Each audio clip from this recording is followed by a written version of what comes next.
Catatan khotbah dari Pastor Philip Mantova dengan judul, Orang yang tidak pernah dengar Injil, matinya kemana?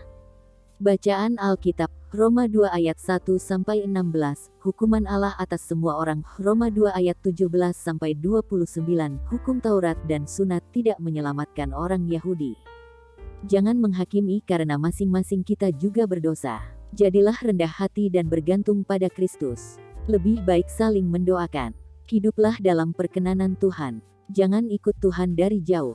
Hubungan dengan Kristus itu setiap hari, karena arus dunia itu kencang dan mau menarik kita menjadi sesat. Jangan suam-suam kuku. Jangan menghakimi, jalan dengan rendah hati. Bedakan penggembalaan dengan menghakimi. Doa dulu sebelum menegur orang. Jangan membunuh karakter orang. Dan ingat, hanya Tuhan yang bisa menghakimi dengan adil. Pengampunan Allah harus bersambut dengan pertobatan. Setelah diampuni kita menjadi milik Allah. Hiduplah sesuai kehendak Allah, karena dosa itu melukai hati Tuhan. Tuhan tahu isi hati kita. Dia memilih untuk mengampuni kita berdasarkan kekayaan, kemurahan, kesabaran dan kelapangan hatinya. Kemurahannya itu pengampunan akan dosa kita di masa lalu. Kesabarannya itu tentang dosa kita di masa kini.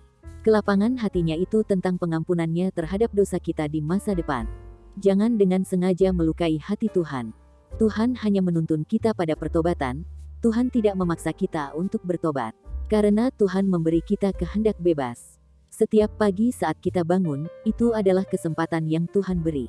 Setiap hari Tuhan memberikan tanda, jadilah peka dan bisa membaca tandanya agar tidak tersesat. Bukan mereka yang mendengar Injil yang akan diselamatkan, tapi yang meresponi dan melakukannya. Tuhan akan menuntut tanggung jawab atas apa yang kita ketahui. Hiduplah dengan hati nurani yang dijaga oleh firman. Tidak ada keselamatan di luar Injil. Kita masuk ke surga bukan karena perbuatan kita tapi hanya oleh kasih karunia Tuhan. Orang yang tidak pernah mendengar Injil akan dituntun Kristus dalam hati nurani mereka.